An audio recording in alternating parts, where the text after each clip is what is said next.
Team commodity समाचार की तरफ से आप सभी को नववर्ष 2025 की हार्दिक शुभकामनाएं।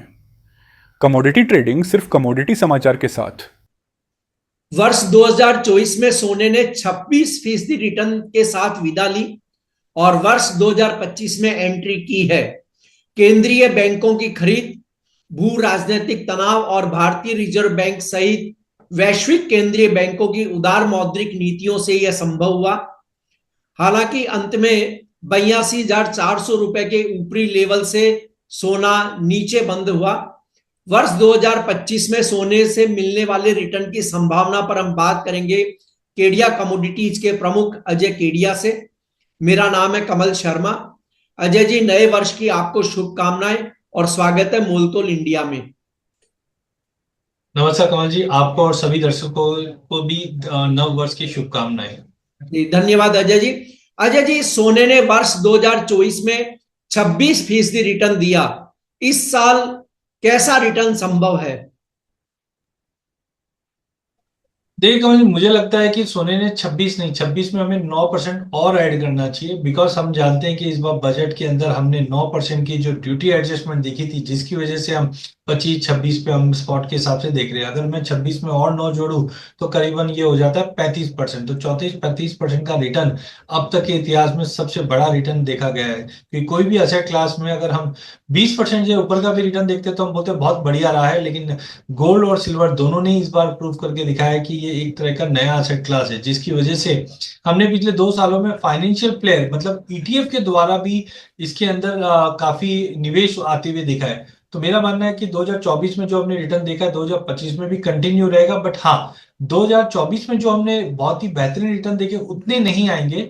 बट फिर भी हम समझते हैं 12 से 15% के बीच में सोने में हम तेजी देख पाएंगे, क्योंकि अभी भी लड़ाई डी डॉलराइजेशन, या हम बोल सकते हैं कि सेंट्रल बैंक की buying, central bank rate cut कर रहा है, ये जो सारी स्टोरी है ये फर्स्ट हाफ में कंटिन्यू रहेगी। बट ध्यान रखिए 2025 एक रिकॉर्ड वॉलिटिलिटी के लिए जाना जाएगा, जहां पे फर्स्ट हाफ में तो बड़ी तेजी, बट सेकंड हाफ में एक अच्छी बड़ी करेक्शन भी हम सोने में देख पाएंगे। तो वॉलिटिलिटी वाला पीरियड रहेगा। डोनाल्ड ट्रंप के इरा में वैसे भी वॉलिटिलिटी होनी ही चाहिए। तो कुल मिला के तेजी बनेगी, बट 12-15% के आसपास ही गोल्ड में तेजी लग रही है। टीम कमोडिटी समाचार की तरफ से आप सभी को नववर्ष 2025 की हार्दिक शुभकामनाएं। कमोडिटी ट्रेडिंग सिर्फ कमोडिटी समाचार के साथ।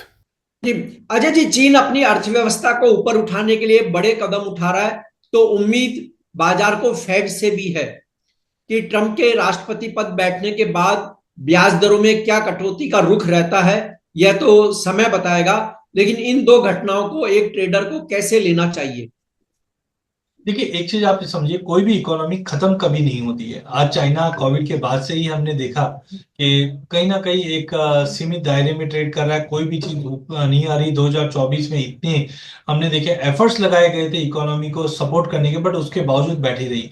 बट 2025 में एक चीज समझिए कि डोनाल्ड ट्रंप सामने चाइना के खड़ा है, तो इन्होंने ऑलरेडी अपनी कमर कसी हुई है। और मुझे लगता है ये कहीं ना कहीं एक पॉजिटिव क्रिएट करेगा। लेकिन अगर इनकेस अगर इकोनॉमी चलती भी नहीं है, तो आप देखिए चाइना ने ऑलरेडी अपने सेंट्रल बैंक में बाइंग कर दी है गोल्ड में, और फिजिकल बाइंग भी पब्लिक की तरह बनी हुई है। तो ओवरऑल मुझे लगता है चाइना वाला फैक्टर है वो गोल्ड को ही सपोर्ट करता हुआ दिखाई देगा। वहीं अगर हम इंटरेस्ट रेट की अगर बात करें, तो मुझे लगता है कि बहुत जन का मानना है कि 2025 में पहले 4 रेट करता, अब 2 हो जाएगा, तो उसकी वजह से गोल्ड टूट जाएगा।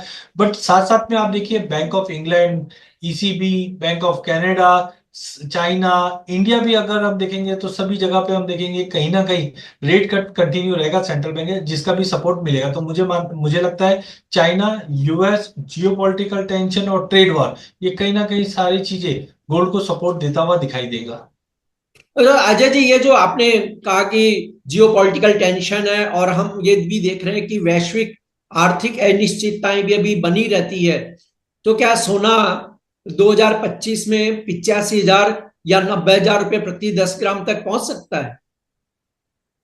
देखिए, अभी भी कमल जी मुझे लगता है कि जो मेरा आउटलुक है, मैंने दिया भी है, पहले भी बताया था कि मुझे लगता है 85,000 जो है वो कंजर्वेटिव टारगेट लेके चल सकते हैं। जिस जन से रुपए में भी आप देखिए 1-1.5 महीने के अंदर काफी बड़ी गिरावट है, उसका भी हमने डोमेस्टिक साइड एक सपोर्ट आते हुए देखा है। हाँ, जाने में ऊपर में 88-89 भी दिखा दे, जिस जन से वॉलिटिलिटी हमने 2023 में और 24 में देखी है। बट एक कंजर्वेटिव टारगेट लेके चले तो मुझे लगता है इजीली हम 85,000 का लेवल डोमेस्टिक मार्केट पे और 3,000 से 3,100 का लेवल हम इंटरनेशनल में देख पाएंगे। बट ध्यान रखिए ये फर्स्ट हाफ की तेजी दिखाई देगी, सेकंड हाफ में मार्केट एक करेक्शन लेता हुआ दिखेगा वापस।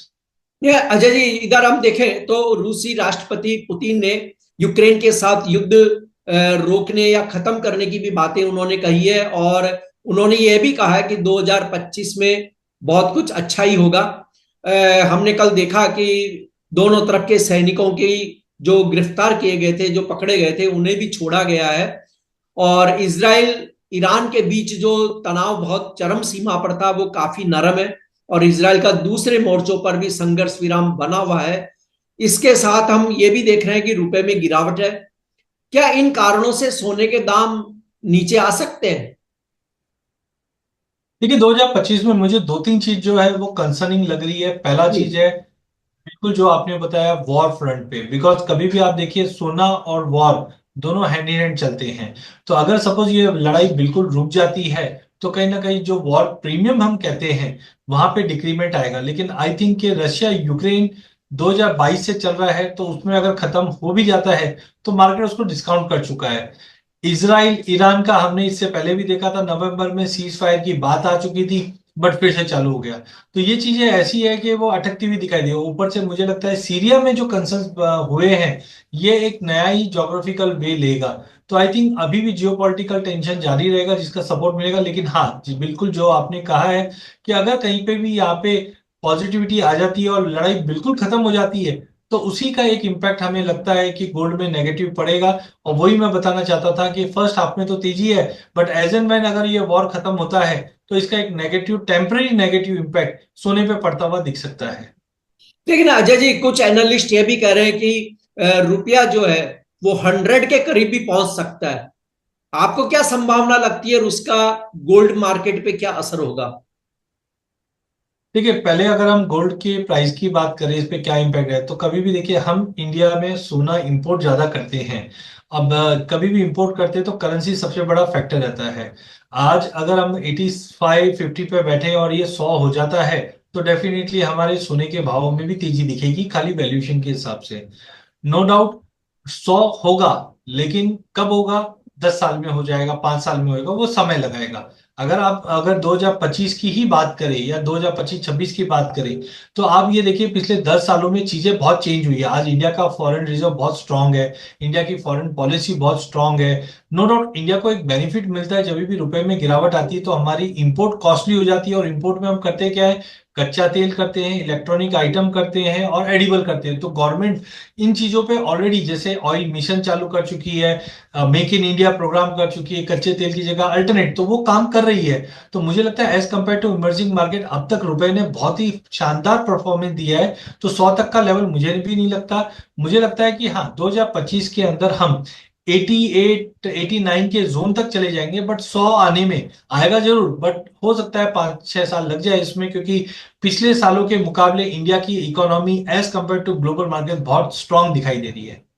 जी। और अजय जी, अंत में संक्षेप में एक बिल्कुल की सारांश के रूप में जिसको हम कहें, गोल्ड ट्रेडर को किन लेवल्स पर एंट्री करनी चाहिए, कहाँ एग्जिट करनी चाहिए, या क्या स्टॉप लॉस या क्या चीजें, कौन से लेवल्स हैं आपके जिनको मेंटेन करके उन्हें चलना चाहिए कोई भी ट्रेड करते समय?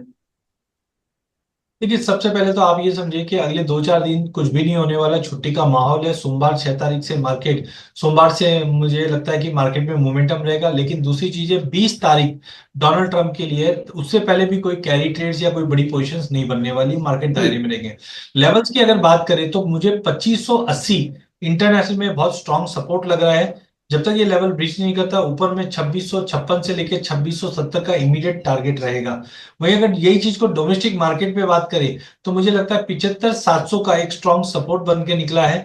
जब तक 75-700 के ऊपर सोना बना हुआ है, ऊपर में 77-200 का पहला टारगेट है, और ये लेवल ब्रीच होता है तो कहीं ना कहीं 77-800 से 78,000 का लेवल दिख जाएगा। और ये जो मैंने व्यू बताया है ये एक महीने का व्यू लेके चलिए, जिसके अंदर दो इंपॉर्टेंट ट्रिगर रहेगा। एक तो चाइना मार्केट हॉलिडे पे जाना, और दूसरा डोनाल्ड ट्रंप का 20 तारीख को वापस पावर में आना। जी। अजय जी, आपका कोई डिस्क्लेमर? कमल जी हमने आज सोने की बात की है, यहाँ पे मेरा कोई पर्सनली डेरिवेटिव प्रोडक्ट में कोई इन्वेस्टमेंट नहीं है, मेरे क्लाइंटों का जरूर हो सकता है। ये बहुत बहुत धन्यवाद, शुक्रिया अजय जी आपका। और नया वर्ष आपके लिए शुभ हो, यही फिर से हमारी कामना। धन्यवाद।